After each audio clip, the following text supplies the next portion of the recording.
Yung pilay ka pero mahirap ka. Kailangan mo pa rin magtrabaho. Ano, masarap ba? Na-injury sa basketball kagabi. Yo, what's up guys? Ngayong araw is meron kami pupuntang isang malaking event. Kaya tara guys, samahan nyo kami.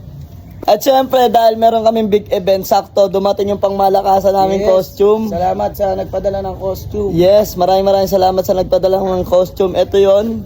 Visit nyo na lang yung page sila sa mga gusto magpagawa.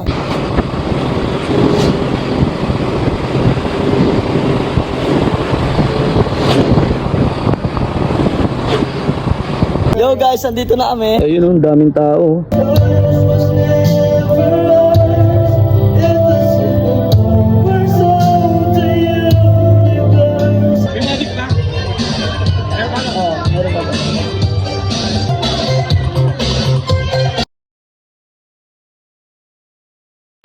Ready ko sa inyo. Sa bahay yung isa eh. Binigyan tayo ng alak ni boss. Ba't ka dumikit kay sir? Mamaya, kung ano yung kulay eh. Hindi, okay lang. Hindi na umarte si sir sa malibag eh.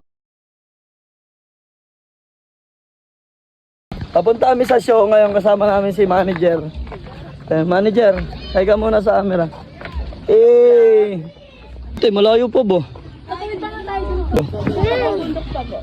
Diretso, kasundan namin.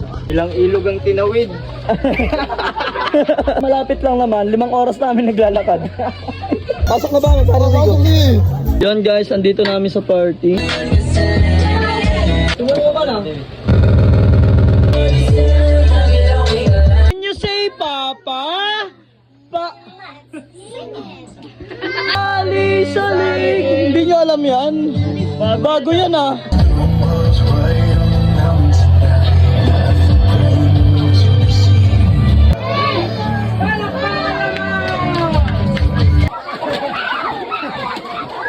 Ayan, thank you so much sa inyo. Siyempre, nagpapasalamat po kami sa aming napakagandang make-up. Nandiyan po ang St. Peter. Hello nanay, magandang araw po. Kanyang 5 piso na yun. 1, 2, 3. Yan guys, nakakapagod na maghapon pero ganun talaga, kailangan natin humasel bilang isang magulang. Lagi niyong tandaan, walang nakakapagod sa taong nagsusumikap. Yes, sir! At sa taong may pangarap. Ay hindi, sorry po. Nag-vlog lang po. Walang salitang pagod sa mga taong kailangan kumayod.